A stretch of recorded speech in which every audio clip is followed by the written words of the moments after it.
Did you miss me? All good. Alright, so we've got Declan and the guys here from Team Mighty Cool. Played recently in the September EVO Cup, which was yesterday with about 270 plus players. And Declan, you essentially went undefeated. Like You did it again. Yeah, came second in the end, had a draw in round 6, and against a very, very good player. But I got ahead on the percentages, however they calculate that. Big shout out to my opponents because I don't think anyone went under X2, so that really helped me out, I think. So Yeah, everyone you versed was in the top 64. Yeah, no, I heard the guy mention as well, like a lot of his opponents were like had dropped as well, so that just tanked his numbers. So yeah, he did send me a message because I think he was worried about like it being perceived as him sort of trying to rule shark me a little bit, and he sent me a message just being like, "Oh, that's not my intention," and I went, "Nah, mate, I completely understand. It's an Omnimon on the line. Like, I'd do the same. You know, that's fair enough." So if anyone thinks that there's any like bad blood, there's not. Don't worry. No, it's all just how the numbers played out. It's unfortunate sometimes. Like, for all of us? Yeah, we'll go through. Alex, do you want to give us a rundown of it all? Alex, and then, how did you go? We'll go into stuff. I played Black Toolbox. I went 3-2-2. I got 2 ties against Little Floop and the Mirror. That Mirror match is one of the best matches of Digimon I've ever played in my life, though, so like I'm fine with that. 2 losses were to Lord Knight, 1 loss to Lord Knight, and then Diaboromon, I won. And Security Control, I played that like against that last one, it was the worst, and then this one with Black Toolbox is like, oh, Black Widow Grimon just wins you this game really easily. It was nice. It's just very very nice and strong. Will, how did you go? Finish on something. Yeah, so I played Rookie Rush again, and I did 0 practice. I did no real theory crafting, and then I ran into nothing but yellow all day. So, which was a surprise because there was so little yellow last time. I was not expecting so much yellow. And then they did the exact same thing every game. They would make a Crusader in Raising, and they would move it out and remove my board. So, yeah, I lost. You played against 4 Lord Knights out of 7. Yeah. I think the most out of any of us. Yeah. I played 3, you played 4. Well, I don't want to. But I don't want to say serves you right, but yeah, I lost to like the 3 standard lists and then beat a guy playing Meteor Mash, Starmon, Lord Knight, which was an interesting tech, but it was just a little too slow to get past Rookie Rush. Luckily. Mark, how did you do? We have I was also playing Black Toolbox. I'll admit I did not have a lot of success with the deck. I only got the 1 win for the day and kind of just scrubbed out for the rest of it. Yeah, I have my thoughts on the deck. It's perfectly fine. I just think I was having a bad day. Fair enough. You, me, and Anton played similar lists, I think, and like Anton and I did okay, and then yeah. Still I think it was just like the. Someone's gonna do poorly. Anyway, I will throw the list up here. So let's get started on Declan's list, I guess. From first look, it's pretty much just. It almost looks like standard Lord Knight, but we have some nice control with the Mega Digimon fusion. Anyway, we'll get to that. Eggs first, now that we can actually see them this time. Thanks, comments last time. Not bad. Yeah, standard eggs. Bigmon, Koromon. Not much to say about them. They're just good. I was thinking about Upamon, but because I was a little bit worried about consistency, but I found I didn't really need it, so it was fine. Onto the rookies, Bushy, very good, closes out games. Kodamon, very good, consistency searcher, love it. Starmon's best card. Pulsemon, beautiful. you had played 2 Pulsemon though, which is interesting. Yeah, I prefer to see other things. And I did have to cut other bits and pieces to fit in the Mega Digimon fusions and the Takumi. So while it does look a bit odd, it worked out. Okay? Yeah, no, easy. Padamon's Padamon, gain of memory. Actually Not seeing too more bad. of that. Onto the fours. Mhm. You want your one costs. You want to try and rush up ASAP, and then because I am sort of like you see in the last profile, I really value the draw power and the consistency and getting to my pieces. Gladiemon was very handy for that. Just in case, I might have played a TK and gotten out something that I needed, like a slash, and still had a piece in the security, and then knowing if I had that Gladiemon, knowing that I can get that piece. You have it there, when I want to, is pretty handy. Yeah, not too much to say. I didn't like. There is an argument to say I maybe should have played Unimon, but Oh, you didn't it actually. didn't come up. Okay. Yeah, your build looks a lot more aggressive this time than like a standard Lord Knight. So like I feel like dropping some of the defense for more offense was fine. I More was, consistency as well. I was sort of going, my best defense is a good offense, in a way. It's similar to what we saw last format with Wargrey, where a lot of the Wargrey lists that we're topping were just like pump out Bushy, pump out like Wargreys, just like hit them as quick as possible. Yeah. Plus, I feel like with yeah. this, the more aggression you have, like, because a lot of your like aggressive push has a lot of just DP removal behind it. So, in going aggressive, you are in fact just dealing with your opponent at the same time. No, that's essentially it. So most of the time, if I was like my safe play was playing a Gladi off a Lord Knight, and my aggressive play would be like the Knightmons, the going into the slashes and whatnot. And that was like it. If I'm clearing the board and getting advantage, then I don't really need to play hesitantly. Got onto the fives. We've got Angelmon and Wargrowl as my. Besides Nightmon, you run for Nightmon, don't be an idiot. Yes. I was a little bit worried about Rookie Rush. Like, even though there's a lot of hate for Rookie Rush in here inherently, I was worried about it because I was losing a few games and a few matches to Will in testing, and it's frustrating as fuck. But like, there is an argument you maybe could bump up Angelmon to 3 and Wargrowl down to 1. That's just a however you feel about it sort of thing. This game really is like you build for the format. Like there's so many take choices you make from each tournament. Yeah. And, like specifically with the Anju one, like edit 3 would be fine.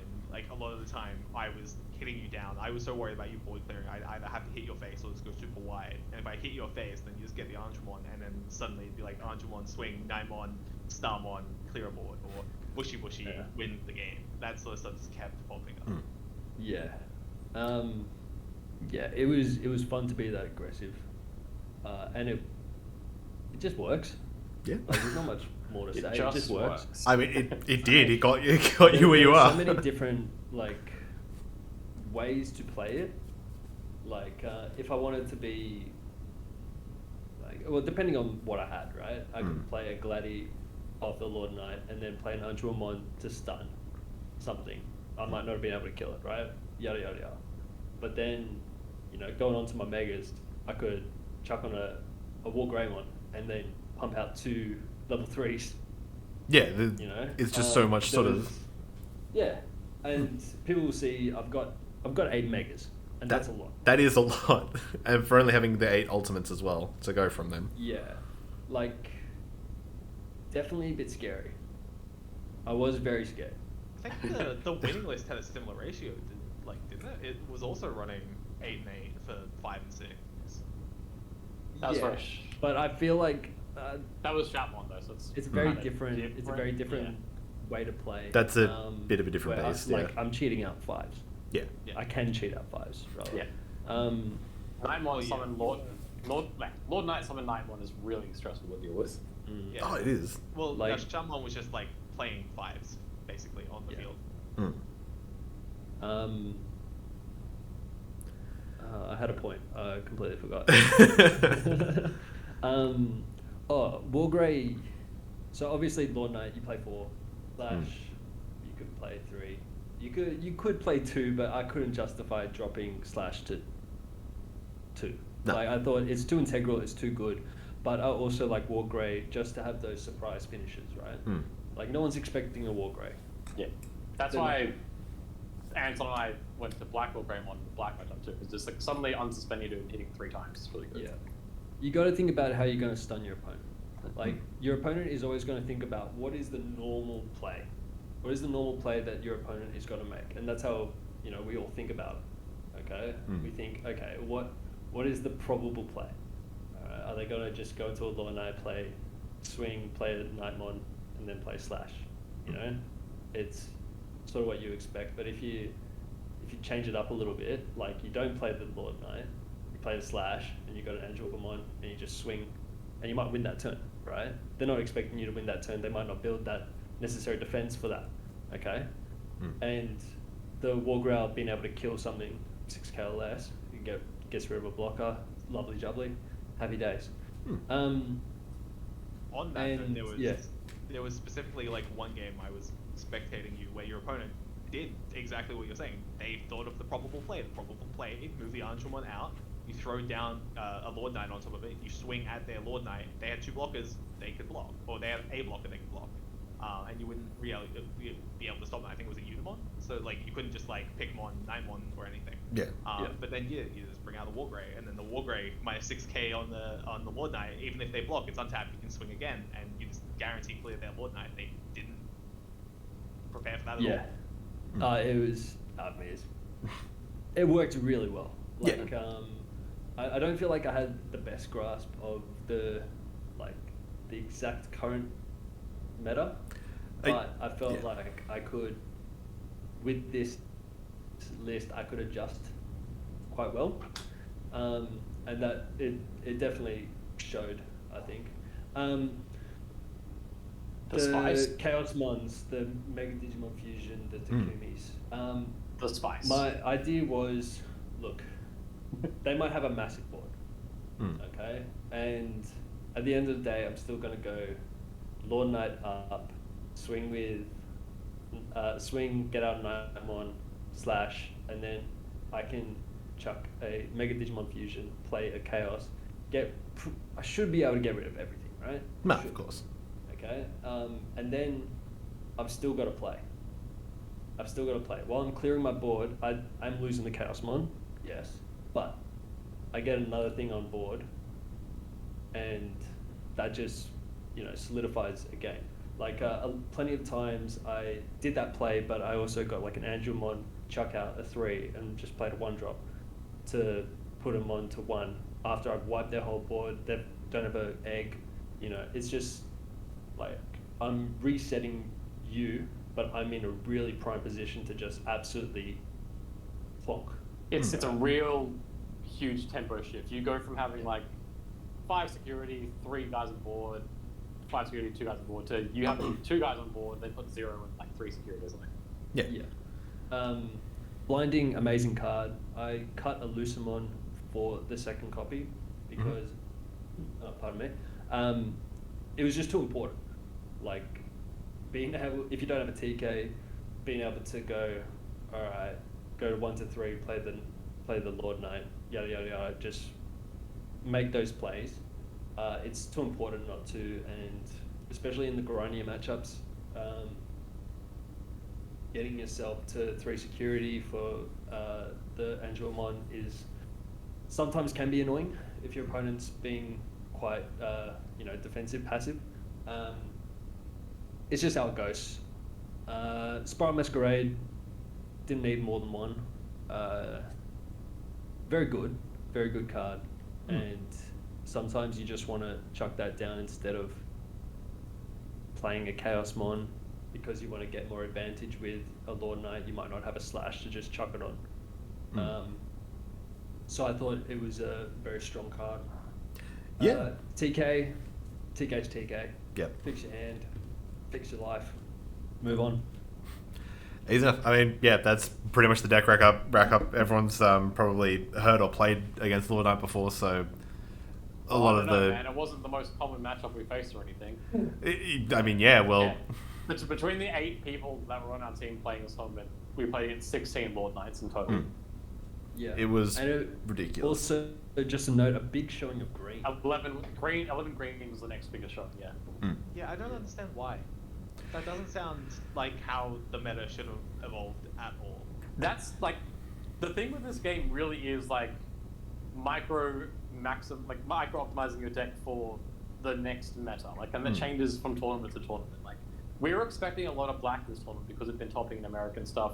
3 of us were on it because we really liked the deck and we were like, okay, yeah, we'll play that. Yeah. But then like we only saw 3 black decks, one of which was our own, because deck we played against Anton on the rounds.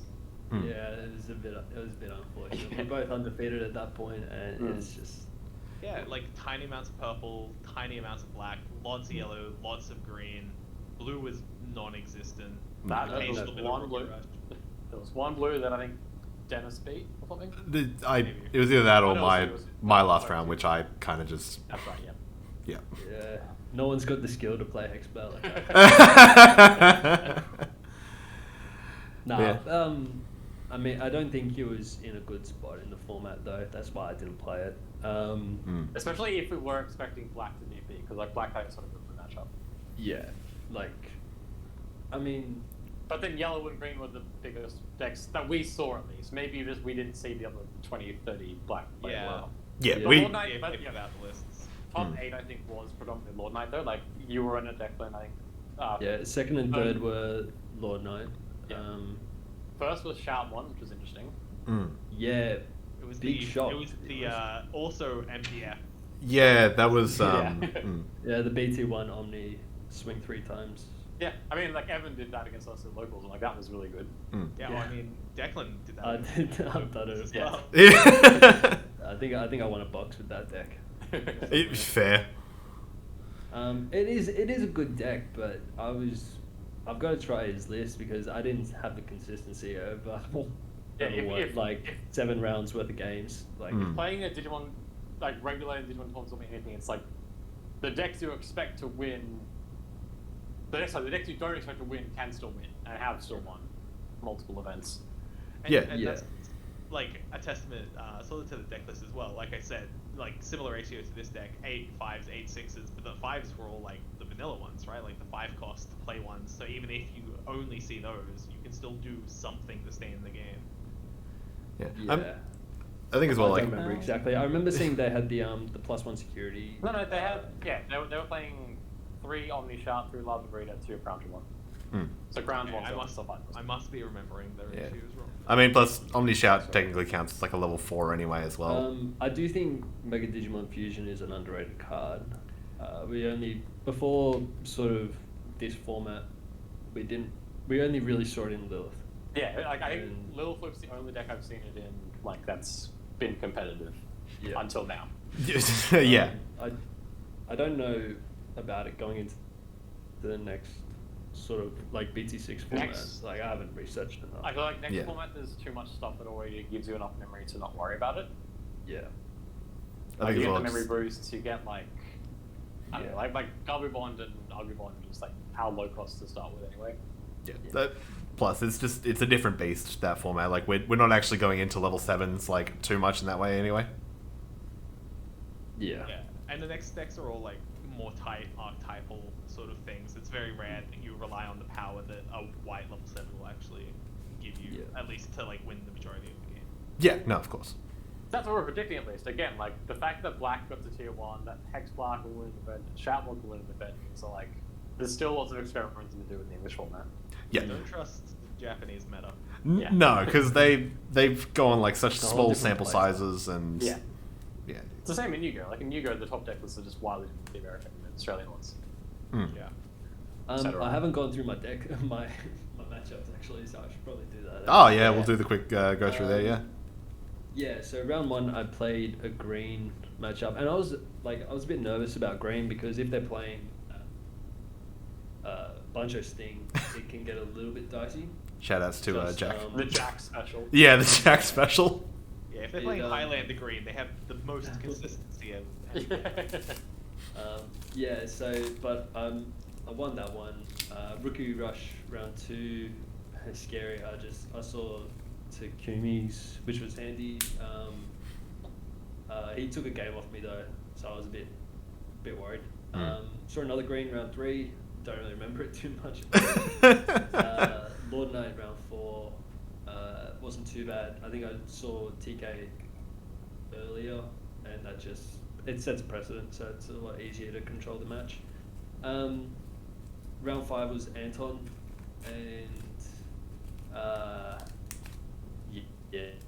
he bricked a little bit, which was a bit unfortunate for him, but he still made it tough. Round 6 was Lord Knight, but it was playing Izzy and Ultimate Flare and Zwart Defeat. It was So it was a list. I won round 1. I think I played Volrams off MDF and won that, but it was still very tight. Like the whole match was ridiculous. It was probably the toughest match I've ever played. You were 25 minutes into the round, or 20 minutes into the round when I joined. Obviously, being Rookie Rush, I finished very quickly. Then I saw you go Undefeated out. That's the play I was talking about earlier. Actually, it was the Undefeated out, threw down the Wargrey instead of the Lord Knight, delete the Unimon, swing over the Lord, and then clear his board. You won that by the skin of your teeth by playing a Bushy as well. And then game 2 I missed, and game 3 you went to time. This was the one that we drew. So game 2, got a little bit unfortunate. My first swing with Lord Knight, I hit a Chaosmon, and that just sort of put me behind early. I eventually hit a Zwart Defeat, and I went back and forth for a while, and eventually he had a blinding Bushy, and just had enough to get over my stuff. And then game 3, we started that one 2-3 minutes before time, so it was quite dicey. I hit bloody Chaosmon again on the first swing, and I immediately just I was pretty salty about that one. I was just like, oh, I can't fucking believe it. But it went back and forth. Eventually going into time, and he did enough to stop me from killing him. If I had another turn, I think I'd have. You had 3 memory, no cards on board, and you had 3 guys, including a boulder that was sticking Yeah, no, you pretty much had that game, but obviously he did what he had to do to pull out the draw, and that's very fair. He was a very good player. He ended up 3rd, and I only beat him because my opponents were all top 64 in the end, which I'm very fortunate. Yeah, for. no, definitely. But yeah, very good guy. I can't remember his name. It was. I remember his username was Cryptic. It's Cryptic. Cryptic was his code. We'll pull it up if we find it. Yeah, very nice guy. Like I said at the beginning, he reached out to me, and just no bad blood about it all, because it is at the end of the day a very expensive prize card. Yeah. And I'm very fortunate to be able to get it. Be one of the 2 people in Australia to have one. Yeah. Yeah, Sorry? I'll make 5th when there was 4 of them in the 4 Americans. Yeah. Yeah. No comment on that one. No comment. Yeah. And then round 7 obviously. Yeah. Was a green again, and I'm not gonna lie, I was pretty pissy at this point, pretty exhausted, and I went really aggressive. Really I think you're fast, exhausted and by he round couldn't. 3. Yeah. I do understand the later starting time to accommodate for Western Australians, but Apparently for me, it just took it out of me. There were 2. They're actually. I think the tournament organisers had another tournament back to back as well. That's why they started later to accommodate for that and the WA people. Oh god. I've got no problem with it. I was just exhausted. Yeah. No, the TOs are doing a solid job. Yeah. Yeah. No. Thank you, Tack. Just KYP doing a great job, and we all appreciate you. And I put a message in the Digimon Tournaments Australia page and just said, I think this tournament the quality of players has really jumped up nicely, and by far the hardest tournament I've played in, and everyone was just really nice. Like even you know, if I got lucky on a security thing and you know won, there's no bad blood, and I really like that about our community, which is, you know, I think other card game communities aren't as healthy. Yeah. Talking about Declan. No, mate, I don't know. No comment again. Nah. But yeah, no, a really good day. Really lovely people, and yeah, thank you to the team. Thanks to all the boys, Anton, Jack, John, Dennis, Evan. I'm trying to think of who else there is. I haven't missed anyone. Well, yes, I was thinking from TMC. Yeah. Joshua fantastic. Randy, Josh, Terrence, all those fellas, all those lovely people. You know, it's nice to have a really great support group around, and makes it a lot more fun to play. That's for sure. Yeah, no, definitely. All right. Yeah, I think I'm about done. Yeah. Fuck this format. Let's go and play BT6. Yeah, Grand Prix in 2 weeks, mate. I actually like this one. All good. All right. So wait, the next tournament's 2 weeks into BT6 format? I think so. Nice. All right. See what you can come up with before then. Yeah. Yeah, testing. we'll lab.